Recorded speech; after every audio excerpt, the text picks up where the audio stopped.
మేమెందుకు కావద్దురా? ఏ ఏ ముస్లిం వాడైనా ఇమాం కాగలిగినప్పుడు, a Christian వాడైనా పాస్టర్ కాగలిగినప్పుడు, ఏ హిందూ అని చెప్పుకునేటోడు ఎందుకు పూజారి కాడు, బాపన్ లంచకొడుకు ఎందుకు అవుతాడు? మాకు అర్థం కాని సంస్కృతంలో ఎందుకు చెప్తావు ఈ పర్షియా భాషని? మాకు అర్థమయ్యే తెలుగు భాషలో ఎందుకు చెప్పవు నువ్వు చెప్పేదాని అర్థము? చెప్పిండంటే బాపనోడు పైన ఉండాలి, బాపనని కాలు మొక్కాలి, బాపనని ముడి కడగాలి అని రాసి ఉంటాయి అలా.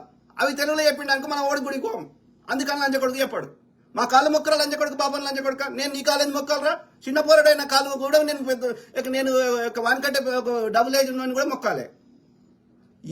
ఏం వాడు రాసుకున్న పుస్తకమే తప్పు రాసుకున్నాడు రా అయ్యా. వాడు పైన ఉండడానికి ఎన్ని నీచమైన పనులైనా చేస్తాడు. ఆవు దేవత అంటాడు. ఆవు దేవతగా మొక్కే దేశంలో ప్రపంచంలో రెండవ బీఫ్ ఎక్స్పోర్ట్ చేస్తున్న దేశము పింక్ రెవల్యూషన్ అని ఒక ప్రధానమంత్రి ముండకొడుకు చెప్పే దేశము. ఇలా పింక్ బీఫ్ ఎక్స్పోర్ట్ లో ప్రపంచంలో బ్రెజిల్ తర్వాత రెండో అతిపెద్ద ఎక్స్పోర్ట్ దేశం.